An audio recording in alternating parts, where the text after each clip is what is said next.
فاز النصر فمبروك للجمهور الشمس في كل مكان. ابو نقطة وراك يا هلالي، ابو نقطة وراك. ورونالدو سجل. ليش يا رونالدو؟ كان يعني لو ما سجلت الجروب كان حيشتغل، الرسالة الجماعية حتنطلق يا أخي. ليه يا رونالدو تسجل وخارج الأرض كمان سجلت؟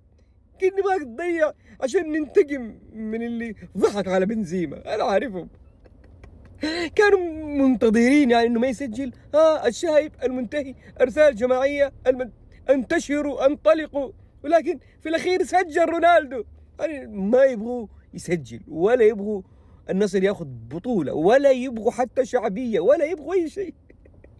شوف سجل رونالدو تتحرك وكالات الأنباء، وعندما يخسر تتحرك الجروبات.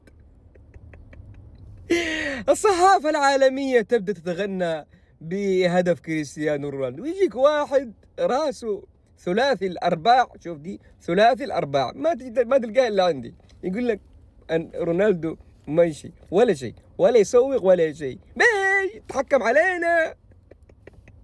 وأحسن شيء يوم تعود تسجل يا رونالدو، وعلى قول الشاعر المشهور حينما قال رجع وسجل كعادته.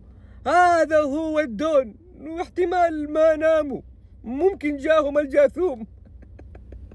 ما تعرف الجاثوم اللي يدرقك كده وانت نايم؟ ما تعرفه؟ كويس انك ما تعرفه. انت ايش رايك؟ انا نيمار صلاح، انا ويك انني فوق الثلاجه اترقب، اديني رايك. وقلناها ونعيد، الوضع يحلو لي.